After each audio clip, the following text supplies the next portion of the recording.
5 বস্তা চাল, 4টি তেলের টিন আর 20 কেজি ডাল। ছোট আব্বা, কিছু বলবা বৌমা?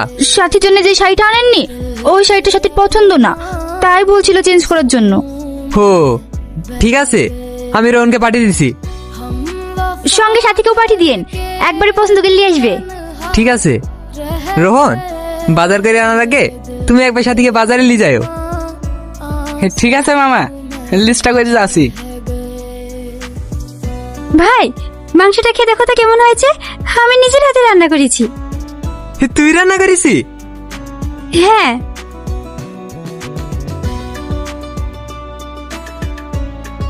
তুই হলে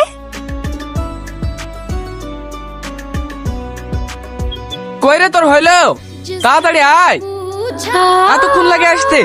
তোকে বাজার থেকে নিয়ে এসে আমাকে আবার তোর বিয়ের বাজার করতে যাইতে হবে। ওঠ।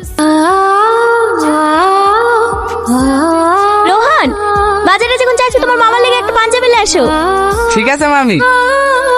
কি রে, যে সারাক্ষণ বকর বকর করে হঠাৎ সে আর চুপ হয়ে বসি? এমনি ভালো লাগছে না। কালকে তোর বিয়ে, মন খারাপ করলে হবে? কালকে আমার বিয়ে, তুই খুব খুশি তাই না? তো খুশি হবে না? তোর বিয়ে বলে কথা। রোহন, তুই কি কিচ্ছু বুঝতে পারিসনি? কি বুঝবো? কিছু না, সামনে তাকা। তুই কি একটু বুঝতে পারিসনি আমি তোকে কতটা ভালোবাসি? এই শাড়িটা দেখুন, এটা আমাদের দোকানের সব থেকে দামি শাড়ি।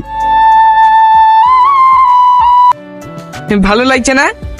তোর পছন্দ হয়েছে? আমার খুব ভালো লাগছে, আর তাছাড়া তুই বললে তোকে অনেক সুন্দর লাগবে। তাহলে এটাই নিয়ে নে। হে দাদা, এই শাড়িটা প্যাক করে দেন, আর একটা ভালো পাঞ্জাবি দেখান।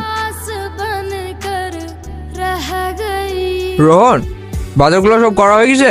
হ্যাঁ মামা, সব হয়ে গেছে। সাথী কই, ওর খাওয়া হয়ে গেছে? না, ও জ্বর জ্বর ভাব করছে, খাবে না বললো। জ্বর এসছে? ওষুধ লাইছো? না, কাজ করছিলাম তো তাই মনে ছিল না। কি গো, হাত ধুয়ে ফেললা যে, খাবা না?